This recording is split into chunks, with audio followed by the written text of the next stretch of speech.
we're going to move on to theory. And one of the most important things that we talk about every week is reviewing your process, but a lot of people don't know exactly what that means. So today I want to talk about how you go through each week. Once the week's over, you see your results. Before you move on to that next week, what we do to review. And reviewing isn't just looking at your lineup and saying, did I win or did I lose? There's a lot of things that go into it. So let's just start. What is your first point that you make in reviewing DFS? And this isn't necessarily like looking at lineups. This is just like being a healthy human. What are you talking about? I think that's a great way of putting it, TJ. Yeah. I mean, I take this part really seriously, to be honest, because again, the main objective of DFS is to make slightly better decisions than our opponents with essentially the same exact information as our opponents. That requires us to be healthy people. And if you could use some sort of gym analogy for a moment, if you think of each DFS slate as you doing your best to lift the heaviest weights you can, you need time to recover. And that doesn't necessarily mean staring at screens, learning the numbers more, learning the teams more. I really, really value the process of both reflecting on the decision-making process, my mental state during the week as I was making those that decision, and then taking legitimate time to reset. I have in the notes here, just breathe, get out of the numbers. I don't think enough people take that seriously.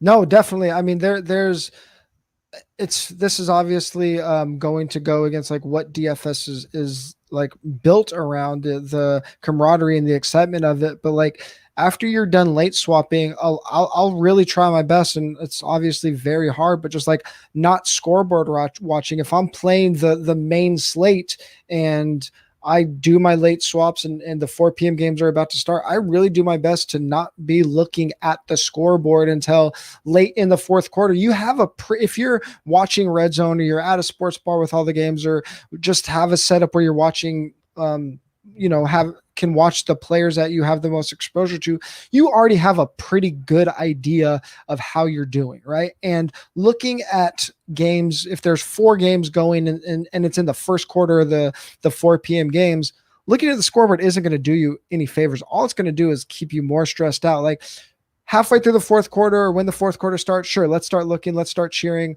But just sitting there on your phone, staring at it the whole time, it's not healthy. And I've had seasons where, and this is a whole different podcast, where like dealing with losing streaks and whatnot, but staying healthy and staying in the healthy mindset, like you and I are doing this for our job, and we go into it every week. We're playing every week. We want to give the best information every week. If you're doing this casually, there's nothing wrong with taking a week off of DFS. There's no rule that says you have to play every slate or even every week. And I know a lot of people will say, hey, there's only 18 weeks plus postseason. I'm playing as much as I can. If you're just dumping money and pulling your hair out, take a week off, take a breather, go for a run during the AM games. It really helps, and taking time just before you move on to the next slate is really important. Kind of on that note, like, what are your thoughts on the mental side of DFS? Yeah, I think we touched on a lot of the points there, but there is a learning aspect too. I think you are going to talk about some outside of football knowledge about people, how they make decisions, and just how fickle numbers can sometimes be, because again, this whole game is numbers on a screen, the research process all week, and then the phones showing the scoreboards all weekend. This can often lead us to having false assumptions, making biased decisions, and there is really amazing work out there that can help us sort of unwind ourselves and get back to the best decision-making process possible for us. And really, that's what this is all about. As I mentioned before, we're just trying to make better decisions. However we can do that, we got to get those edges where we can. Yeah, and like you said, going outside of the football realm, one of the most parallel games to what we do is poker, because we're dealing with incomplete information and we're pushing very thin edges, playing against our opponents, not playing against a house. And to mental mental coaches, mental game authors, Jared Tindler and Tommy Angelo in the poker world. They're two guys that I've read a ton, and I have a poker background, so that's how I know these guys, and I was reading them during my poker days. But you can go through these books and go just through some of the mental tricks and things to just get you back to just to be centered really helps with your DFS game. And it's a stressful game. I mean, a lot of us are playing for a lot of money. Hopefully you're playing for money that's within a reasonable bankroll. But, you know, if you're playing for hundreds or thousands of dollars a week, whether you can afford it or not, when you have a bad week, it doesn't feel good. And that is a stressful situation. So learning to deal with those stressful situations and getting through that is really important. And then getting back to the numbers, but not necessarily football numbers. There are a ton of non-DFS or non-fantasy football game theory numbers books that really relate to DFS. And Jonathan Bales, who used to work for 4for4 a long time ago, he kind of made some of these popular, most notably the Nassim Taleb books. He talked a lot about anti-fragility. Him and Sean Siegel brought that concept into the fantasy football vernacular, the Nassim Taleb. But another one, Fooled by Randomness, just really helps you, like you talked about, like we're dealing with these small edges, and it can be really tough to understand what randomness really means. So reading a book like Fooled by Randomness is a really good one. Another one called The Success Equation by Michael Mabusin is one that has a lot of just number theory concepts that can help us understand these things like true expectation and really just anything on games. I talked about poker a lot, but if you're a chess player, a backgammon player, any type of game, shoot, tic-tac-toe, Rochambeau, like these are all theory games that kind of get your brain going and just thinking about different types of game theory processes. And if you immerse yourself in these, they will kind of subconsciously seep into your DFS game. So I'd encourage people to just look for outside reading that might have some kind of like loose relation to DFS, but can still really relate to your game. Again, I talked about Jonathan Bales, and a lot of his books or articles, he has links to these huge reading and book lists that are a lot of these concepts we're talking about. So I'd encourage you to just give Jonathan Bale's book list or reading list a goog, and you'll find some good stuff. Moving into like the nuts and bolts of our reviews, I think the stuff that people are really looking for when you start your weekly review process. What are you using? What does that look like? What's step one for you when you go? Let's look at it's Monday morning. Let's look at Sunday's games. We didn't talk about this beforehand, but before we move on, I actually read Fooled by Randomness every year before the fantasy season. It's very, very smart. I should probably read it right now. Yeah, the audiobook too. You can get that at 2x, Audio get books. it done even faster. Yeah. But yes, okay, zooming in a little bit further. Now we talked about the zoom out part of the week, the non-football related part of the week, but now we got to talk about getting into the lab, seeing what the winners did, seeing what the people who are consistent winners did, and then seeing what we did. This is the same situation that an athlete would go through when they're working on their craft. You know, a baseball analogy is this is your time in the batting cage. This is your time looking at the great players who are, you know, on fire in your sport. And, you know, it is easier when you have access to lineup studying software, but there are also free articles out there on tons of sites that are breaking down optimal lineups, that are breaking down winners lineups, that are breaking down DFS professionals lineups. And that is incredibly valuable study. I actually think that is the most valuable part of your in-season work, because your ability as a DFS player isn't going to drastically improve in 1 week's time. But your ability to take in the information you didn't understand and improve your decision-making process can be changed in 1 week, and this is where that goes down. There are some sites out there that make this really easy, but again, there are free articles all over the place that can help you streamline this process. Yeah, it's really like basically the biggest cheat code, right? Because going back to the poker analogy, if you're playing poker against the best players in the world, you might get a couple hints of what they're doing, but they're probably going to run you over and take a lot of your money in that process, and you're never going to get the full information.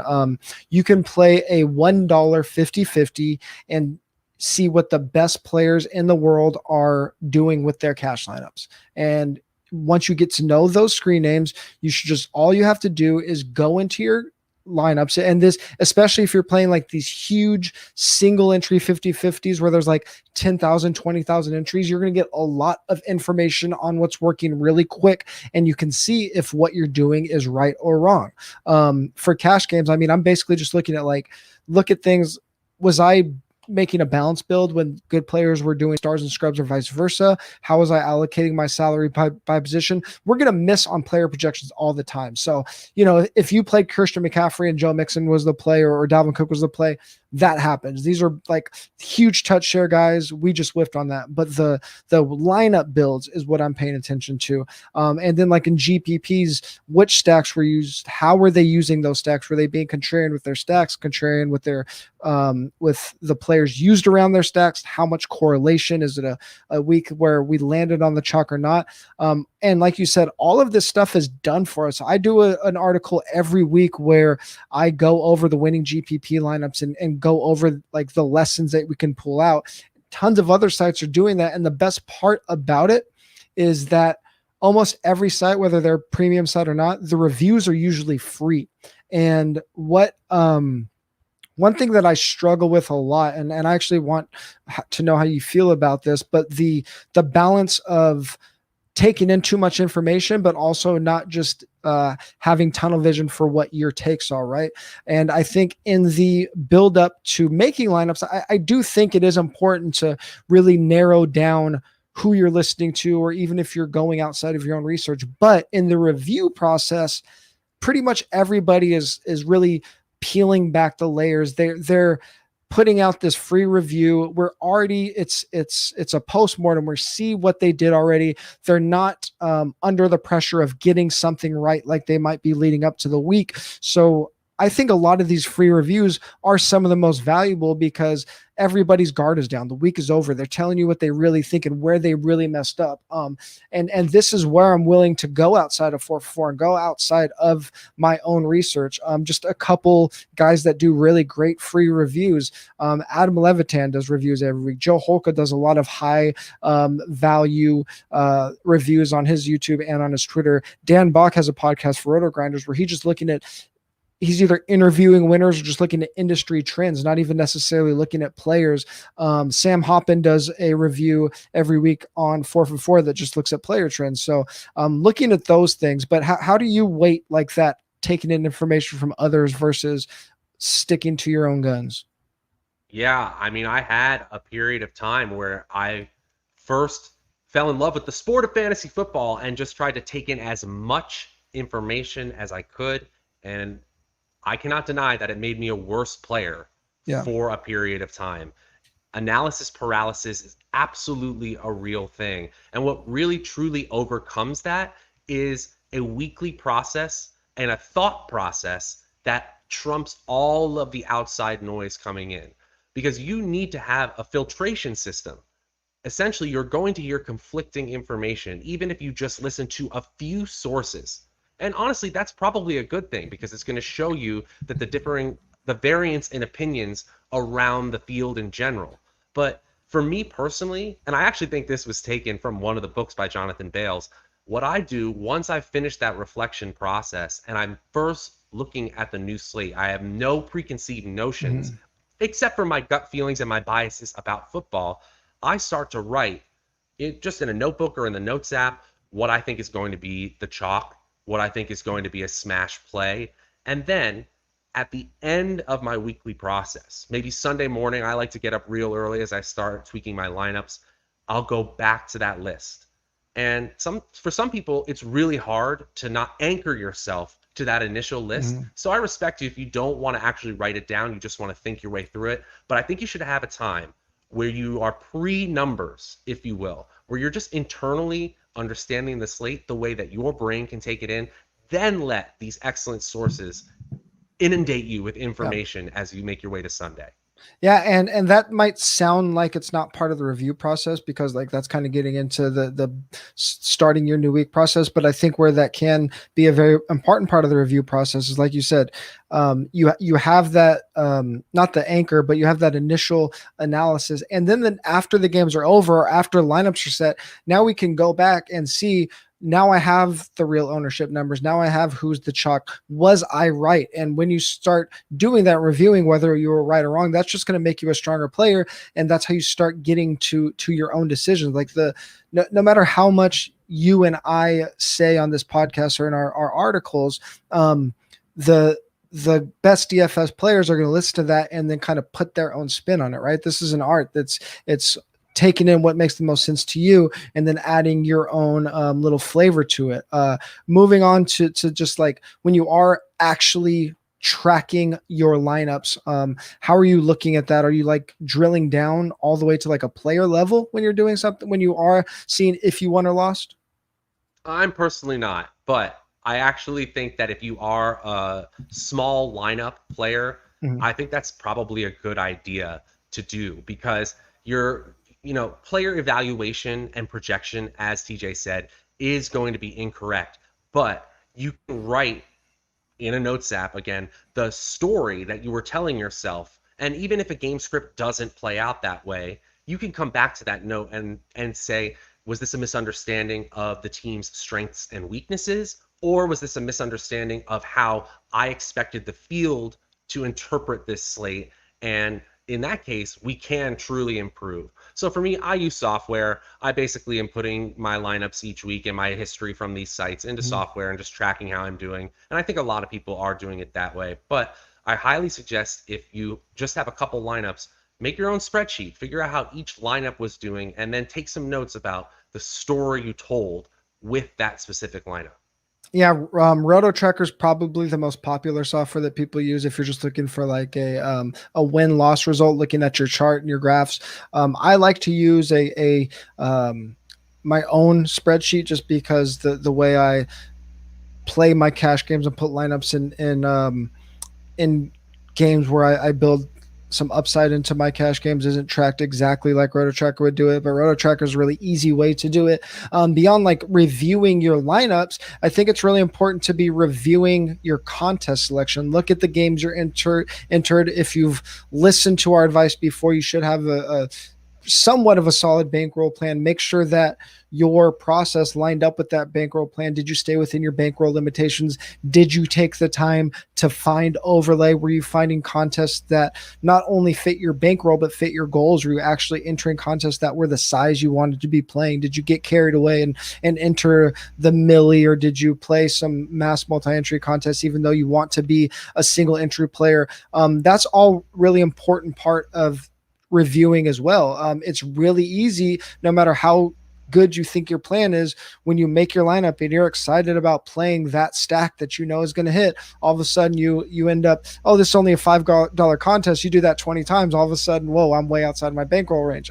It's really easy to do. And similar, like looking back on not just your lineup, but we had it just last week. We had the Trey Sermon news. Are you reacting properly to late breaking news, and going back and seeing like, were the sharps wrong? Where were people right or wrong? And was I right and other people were wrong? Look at that as well. It's not just like a where was I wrong process. It's a where was I right process. If you want like a going back, just like a very quick resource, every week I do an article called TJ's Take, which is where I talked about that GPP review at the end of last year. If you go to 4for4 and go to the 2020 articles, at the end of last year I did a big recap that basically just like all of these weekly lessons, like what were the most important ones, and I could post that in our user Discord if people remind me. But I think it's a really cool resource that just kind of looked at all of these trends that I think will apply to this year. So all of those things going into the review process. Do you have any like last thoughts on how people should be thinking about DFS, or like what they're reviewing outside of what we just talked about? Yeah, I do. It's really a note for myself as it is as much for our viewers and listeners. In general, don't be afraid of your mistakes. Just learn from them better than your opponents learn from theirs. I will tell you, heading into this season, the one podcast, the one show that I was dreading was the Monday Review podcast, because it meant Yeah. that we had to face the music Mm-hmm. when we didn't have weekends that went our way. Yep. But truthfully, that is just putting my feet to the fire, For making sure. sure that I take that time to reflect and review, just like we talked about here, Don't be afraid of that. Just get better faster than everyone else. Hey man, I'm just as nervous every week as you are, but I mean having that accountability, and I didn't even bring this up, but like something that I think is really important is having a DFS buddy, having a Slack channel, having a text thread where you just have someone that you're bouncing ideas off and seeing where they were at too.